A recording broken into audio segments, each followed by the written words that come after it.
Welcome friends, आपका one line approach study में बहुत बहुत स्वागत है। आज हम आज हम कोशिका विभाजन के बारे में विस्तृत रूप से चर्चा करेंगे, जो कि ये एग्ज़ाम की दृष्टि से और हम सभी के लिए जो है बहुत ही महत्वपूर्ण है, क्योंकि हम सब ने कोशिका के बारे में पढ़ा है, लेकिन बहुत ही कम लोग जानते हैं कोशिका विभाजन कैसे होता है। इसके बारे में हम पढ़ेंगे और जानेंगे।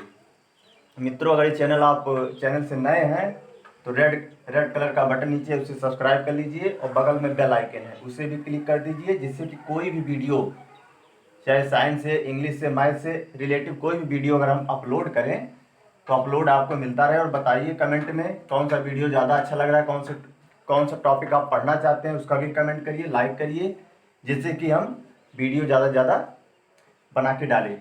तो देखिए मित्रों, आज हम बात करेंगे कोशिका विभाजन, सेल डिवीजन के बारे में। तो जैसे कि हम जानते हैं कि जीवधारियों में दो प्रकार की कोशिकाएं जो हैं पाई जाती हैं जीवधारियों में। जैसे कि इसमें होती है एक कोशिकीय और दूसरा होता है बहुकोशिकीय। तो एक कोशिकीय जीवधारियों में जो होता है उसका समस्त जैविक क्रियाएं, समस्त उसकी जीवन एक्टिविटी जो है एक कोशिका में ही संपूर्ण हो जाती है। लेकिन बहुकोशिकीय प्राणियों में ऐसा नहीं होता है। उसमें जो है बहुकोशिकीय प्राणियों में जैसे सूत्री विभाजन कायिक वृद्धि के लिए, मतलब उसका शारीरिक वृद्धि के लिए सूत्री विभाजन होता है, और उसी में जनन कोशिकाओं की वृद्धि विकास के लिए जो है अर्धसूत्री विभाजन होता रहता है। तो यही प्रक्रिया जो है सूत्री विभाजन जो है निरंतर लगातार चलती रहती है। तो इसी के बारे में हम चर्चा करेंगे, सूत्री विभाजन के बारे में चर्चा करेंगे, जो कि बहुत ही इम्पोर्टेंट टॉपिक है। तो सबसे पहले हम जानते हैं कोशिका विभाजन। कोशिका विभाजन में कोशिका का विभाजन दो प्रकार से होता है। कोशिका का विभाजन जीवधारियों में दो प्रकार से होता है। पहला होता है, इसे कहते हैं सूत्री विभाजन, दूसरा है अर्धसूत्री विभाजन, जिसे सूत्री विभाजन को मिटोसिस कहते हैं और अर्धसूत्री को मियोसिस कहते हैं। तो इन्हीं के बारे में हम पढ़ेंगे। सूत्री विभाजन क्या होता है या विभाजन कैसे होता है। तो सूत्री विभाजन जो है ये पेड़ पौधों में जो है, जैसे जड़ है और उसका मतलब एकदम ऊपरी भाग, जैसे कि जहाँ पर पत्तियाँ मतलब निकलती हैं, वहाँ कायिक कोशिकाएं बनती रहती हैं, बिगड़ती रहती हैं। तो सूत्री विभाजन के द्वारा ही बनती रहती है। जैसे कि विभजोतक वहाँ कहा जाता है, उसे विभजोतक कहा जाता है। मेरिस्टेमेटिक सेल्स कहा जाता है, जहाँ पर ये मतलब एकदम ऊपरी वाला टॉप का सेल्स पाया जाता है, उसे मेरिस्टेमेटिक सेल्स कहा जाता है। तो ये कोशिकाएं 1.5 घंटे से 3 घंटे में जो है बनती रहती हैं, बिगड़ती रहती हैं। तो यही जो है इसे कहा जाता है सूत्री विभाजन, जिसे मिटोसिस कहा जाता है। इसकी खोज जो है वाल्थर फ्लेमिंग ने 1882 ईस्वी में जो है इसकी खोज किया था, और उन्होंने इसका नाम मिटोसिस ही दिया था, और जैसे सूत्री विभाजन दिया था। और मिटोसिस का अर्थ होता है धागों का बनना। मिटोसिस का जो मीनिंग होता है धागों का बनना। और इसमें क्या होता है, जो धागे होते हैं, धागों को ही क्या कहा जाता है, क्रोमोसोम्स कहा जाता है। क्रोमोसोम्स जो होते हैं ये मतलब कहाँ पाए जाते हैं, केंद्रक में पाए जाते हैं, न्यूक्लियस में पाए जाते हैं, कोशिका में पाए जाते हैं।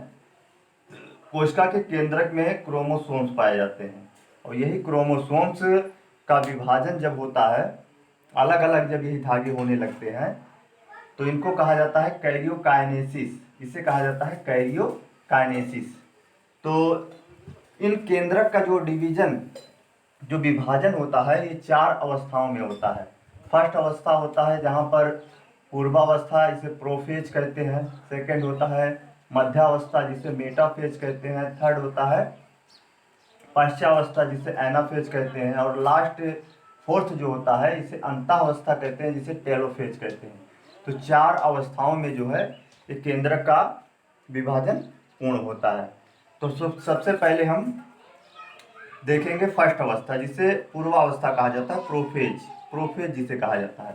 तो इसमें जो क्रोमोसोम्स होते हैं, धागे होते हैं, धागे ये मतलब अलग अलग होने लगते हैं। ये कोशिकाओं में जो है क्रोमेटिन का एक जाल बन जाता है, वेब बन जाता है, जिसके कारण ये केंद्रक से जो है ये जो क्रोमेटिन थ्रेड होते हैं ये अलग अलग होने लगते हैं।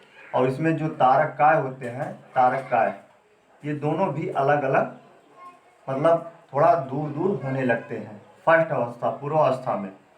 और इसमें जो एक प्रकार का क्या कहते हैं, एक प्रकार का इसमें एक्टिव क्रिया चलती रहती है, जिसके कारण इसमें देखते हैं हम, जैसे ये पूर्वावस्था में पहले हम देख लेते हैं, इसके बाहरी को कहते हैं कोशिका झिल्ली, इसके अंदर जो है केंद्रक झिल्ली है, ये केंद्रक झिल्ली के अंदर ही क्रोमेटिन थ्रेड होता है। तो यही मतलब दूर दूर होने लगते हैं, और इन्हीं को कहा जाता है समजात गुणसूत्र कहा जाता है। इसके ऊपर जो एक बीच में गुणसूत्रों को जो है जो दो पार्ट में डिवाइड करता है उसे सेंट्रोमियर कहा जाता है। और ये जो गुणसूत्र हैं ये दो अर्ध गुणसूत्रों से आपस में जुड़े रहते हैं। तो ये गुणसूत्र कुछ मतलब फर्स्ट अवस्था में प्रोफेज स्टेज में कुछ दूर दूर होने लगते हैं। तो दूर दूर होने के बाद जो है ये मतलब एक इसमें एक धागा नुमा संरचनाएं बनाते हैं। जैसे कि इसके बाद हम देखेंगे जो सेकेंड अवस्था होती है, जिसे हम कहते हैं सेकेंड अवस्था, जो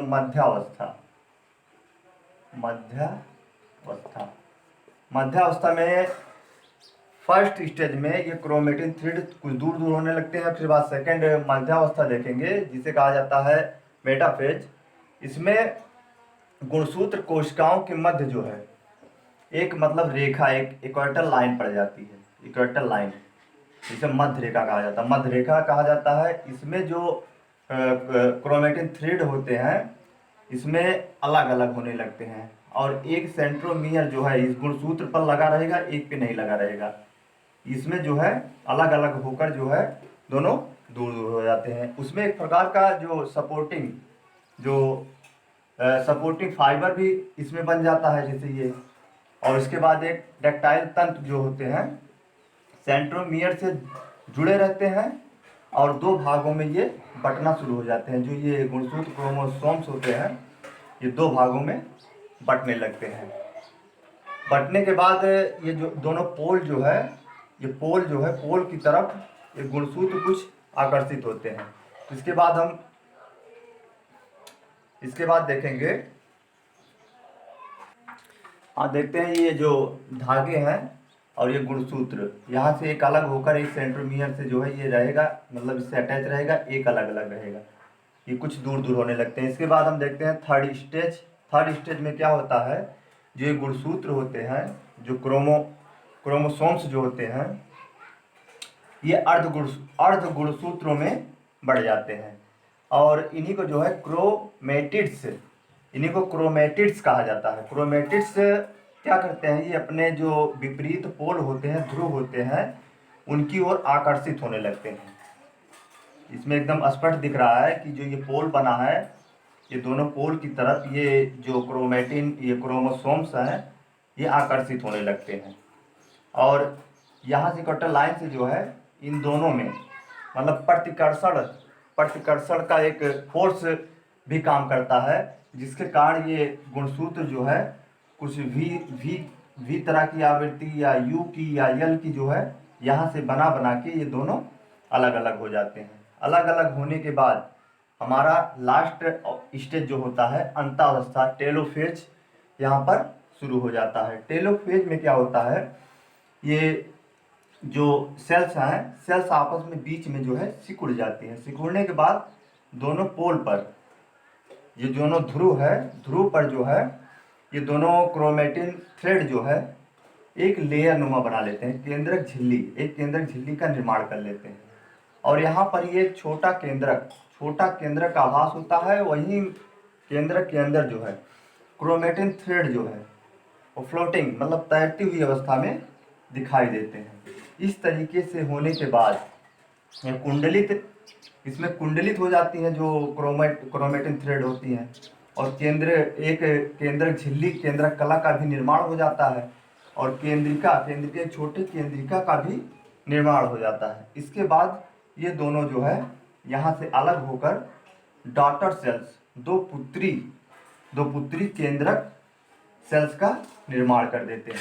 तो इस प्रकार ये जो सूत्री विभाजन की प्रोसेस है, कंटिन्यूटी जो है, कंटिन्यूटी 1.5 से 3 घंटे के अंदर, जैसे कि एनिमल्स में या पेड़ पौधों में ये प्रक्रिया कंटिन्यू चलती रहती है।